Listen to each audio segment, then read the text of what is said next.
Hey, what's up everyone? PersNikity here. Welcome back to Uncharted Drake's Fortune, and we are moving on to Chapter 12, heading upriver. This is my brutal difficulty walkthrough.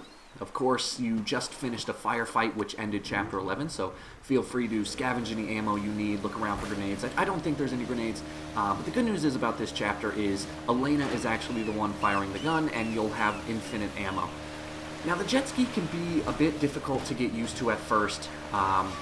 It's not the jet ski that's hard on brutal. What's hard on brutal is that once in a while you're actually going to have to deal with some enemies. So you see right here what I'm doing is I'm very slowly creeping around this corner.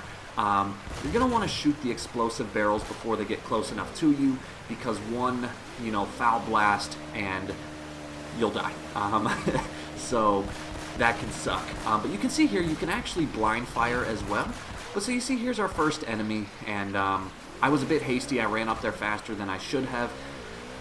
So the thing that makes this hard on brutal is that there are enemies located throughout the river, and they will shoot you when you get close, or even when you're kind of far away. And the thing that you know by this point about brutal is that the enemies can be incredibly accurate and deadly from a very, very long range.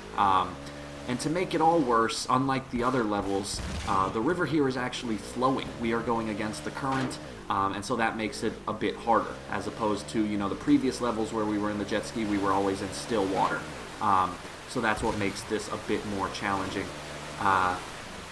Overall, this is just going to take a bit of practice, getting used to the mechanics of the jet ski and everything like that.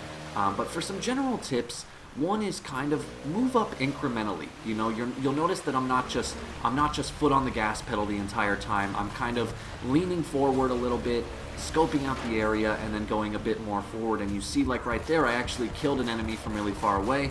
There's another enemy stationed right there, so take him out as quickly as possible. Now, to make it easier, you do have infinite ammo. You don't have to reload or anything like that. But you can just see how the enemies are incredibly far away. And they can shoot you a lot easier than you can shoot them. So you'll see right here what I'm doing is I am just shooting frantically, making sure this guy's dead, taking full advantage of having infinite ammo. Now the game recognizes, luckily, the developers made this game very smart. And what I mean by that is the game knows that you're on, different ground. You're not on your feet anymore. This is completely new mechanics, and so the game knows that if it was to impose the same brutal standards as it's been imposing, this would be impossible. If you died in one bullet, this would not be beatable. So the game kind of gives you a little leeway here. They say, okay, you can take a couple more bullets and you won't die.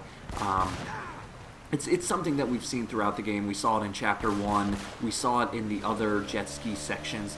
And so that makes it a bit easier. And you see there that a lot of this just comes from preparation. Like, I know where the enemies are stationed, and so I know when to kind of stop and aim down the sights. Now, when you get to this location here, this is an area where you have to be extra careful for the dynamite barrels. So I don't think you have to worry about any soldiers here. There is going to be a grenade launcher enemy a bit further up the river.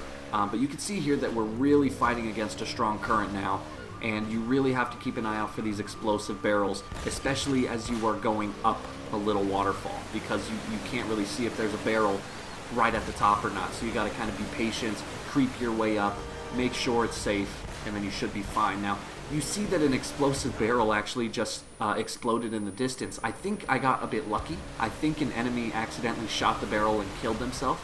I'm not sure. Could be that I'm just imagining it, or wishful thinking.